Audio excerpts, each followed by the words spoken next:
Olá a todos, bem-vindos a esta reflexão do Evangelho do dia 22 de janeiro, terceiro domingo do tempo comum.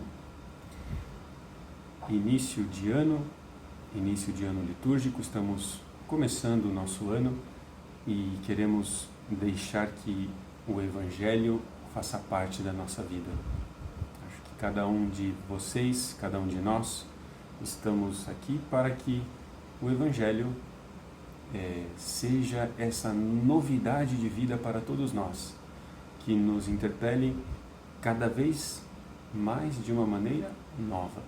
Nós precisamos disso, nós queremos que Deus fale na nossa vida, através da sua palavra, que é viva e eficaz. Nunca esqueçamos disso, nunca esqueçamos disso. Às vezes podemos pensar que esse Evangelho eu já li, já conheço, mas sempre Deus tem algo novo para nós. O Evangelho de Mateus 4, versículos 12 ao 23. Mateus 4, 12 ao 23.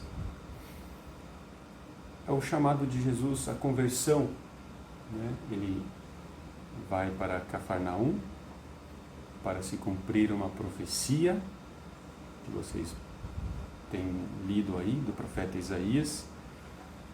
Jesus não vai para lá para cumprir a profecia, mas bem, a profecia se foi feita porque Jesus faria isso, Ou seja, Jesus não está vendo como um manual de instrução.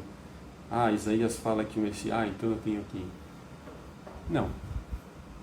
Ele fez isso porque assim deveria ser. E o profeta previu isso porque assim deveria ser, não para indicar a quem gostaria de ser o Messias o que tinha que fazer. Depois eles viram, era para se cumprir o que o profeta tinha falado sobre o Messias.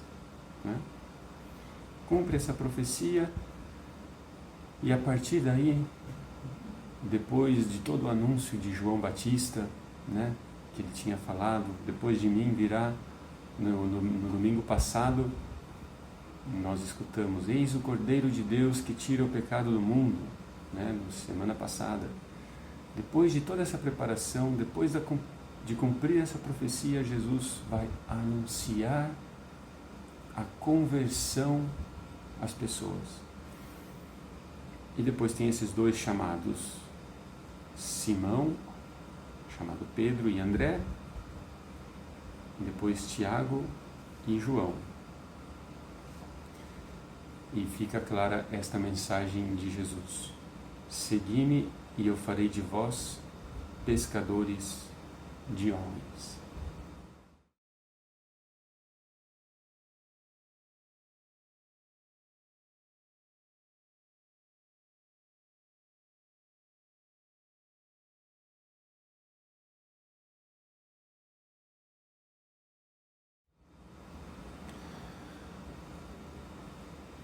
Bom, aqui uma pergunta para vocês. No que eu ponho atenção quando leio o Evangelho? Às vezes podemos parar a nossa atenção em coisas muito práticas. Por exemplo, alguns nas distâncias geográficas ou em vários aspectos práticos, às vezes alguns superficiais. E por que eu faço essa pergunta? Por que eu falo isso? Porque nosso chamado pessoal, que Jesus faz para nós, também como fez para os apóstolos, ele requer esse conhecimento profundo de Jesus. Não só o conhecimento da teologia, que sim é importante escutar o Evangelho e saber as posições geográficas, o significado de cada lugar, é interessante, é importante. Mas o conhecimento íntimo de Jesus, o coração de Jesus que anuncia, convertei-vos, porque o reino dos céus está próximo. Quem é esse Jesus? É o mesmo Deus que nos convida a estar próximo dele. Aspectos assim que nós lemos às vezes e passam batido. Como Jesus fala, como Jesus olha para esse Simão, para esse André, e diz: segui-me, e eu farei de vós pescadores de homens. Quem é esse Jesus? Como ele fala, como ele interpela as pessoas pelo olhar, né? Adentrem nisso. Quando leiam o Evangelho, não é para imaginar, mas não para, com aquilo que já conhecem, com aquilo que já experimentaram de Jesus na vida de vocês, vejam como ele nos fala e toca realmente a nossa vida. Não ficar só perguntando, como é que eles vão pescar homens, né? Se os homens não moram na água, entrar num conflito de um aspecto bobo, mas às vezes tem algumas pessoas que param em algumas palavras de Jesus que não são o essencial da mensagem do Evangelho, né? Então aqui fica essa pergunta mais para a sua reflexão, para a discussão. Em que atendo mais quando leio o Evangelho, né? Outra pergunta é, vendo o chamado de Deus, de Jesus, a esses 4 apóstolos, essas 4 pessoas, perguntar-nos: eu aprendi já a ouvir o chamado de Deus uma e outra vez na minha vida, lembrar desse chamado de Deus para a minha vida e entender isso como algo que tem que ser renovado e escutar a fresqueza desse chamado, a doçura desse chamado, a novidade dessa voz de Jesus que me chama uma e outra vez na minha vida. Por quê? Porque esse chamado ele não é só uma vez para sempre. Não é um chamado ou como uma renovação que a gente faz espiritual e que dali para frente tudo vai ser diferente só por causa daquele evento inicial. Se a gente não renova, as coisas ficam velhas. Se não cuidamos da casa, se não cuidamos das nossas coisas, elas ficam sujas. Estou cuidando do chamado de Deus para mim? Esse chamado é vida na minha vida. Os judeus acostumam a fazer essa lembrança, essa memória do que Deus fez na vida do povo de Israel. E nós somos convidados também pelos Salmos a recordar sempre as maravilhas que Deus fez conosco. Recordar sempre, sempre, sempre, uma e outra vez, que nos faz tanto bem. Ouço o chamado de Deus, Jesus que me chamou um dia, que me tocou, que me transformou uma e outra vez como novidade de vida. E uma terceira pergunta de reflexão, e é muito importante também: sou pescador de homens? Jesus, quando entra na vida desses apóstolos,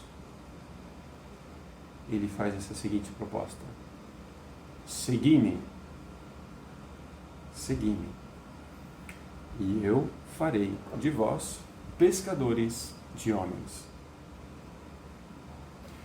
Poucos dos que estão me ouvindo serão pescadores, mas com certeza Deus, quando entrou na vida de vocês, ele transformou o entorno, transformou o modo de pensar na vida de vocês. Esses homens eram pescadores e não deixaram de sê-lo, continuaram sendo pescadores. Mas a atitude deles mudou, porque não só pescavam peixes, pescavam agora também aqueles que estavam na barca ao lado e diziam: olha, conheci uma pessoa muito interessante, quer que eu apresente para vocês? Quer que ele vá visitar a casa de vocês?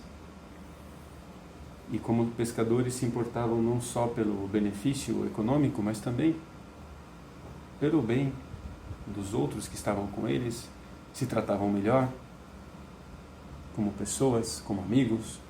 Agora, não mais amigos pela profissão, mas amigos em Cristo. Amigos em Cristo. E se eu sou um médico, ou se eu sou um enfermeiro, não me preocupo só pela praticidade da saúde dessa pessoa, mas pela integridade da sua pessoa, do que ela é realmente, do que ela sente, do que ela está vivendo, né? A diferença de um médico que receita o remedinho, ensina qual é a posologia da receita e chama o próximo, do outro que olha nos olhos e diz como você está, que você tem passado, se interessar por ele. Não somos todos psicólogos, mas a relação humana ela é profunda. Quanto mais profunda ela for, mais ela é transformadora na vida de cada um de nós. E a novidade que Jesus traz para todos nós, ela tem que transformar a nossa vida. Aqui no final diz que Jesus ensinava nas sinagogas, pregava o evangelho do reino e curava todo tipo de doenças. Ensinava. Aquilo que eu aprendo de Jesus, eu ensino pescadores de homens. Pregava o evangelho do reino a todas as nações. Isso nenhuma religião fez. Nenhuma outra religião antiga fez. Era só para os justos, só para aqueles que obedecem. Mas a mensagem de Jesus é para todos, para que todos tenham vida. E curava todo tipo de doença e enfermidade do povo. Que essa palavra de Deus também traga a cura, traga o bálsamo para a nossa vida e o consolo que nós precisamos para seguir adiante na nossa vocação, no nosso chamado a ser apóstolos, seguidores de Jesus e amigos íntimos seus. Deus abençoe todos vocês, em nome do Pai, do Filho e do Espírito Santo.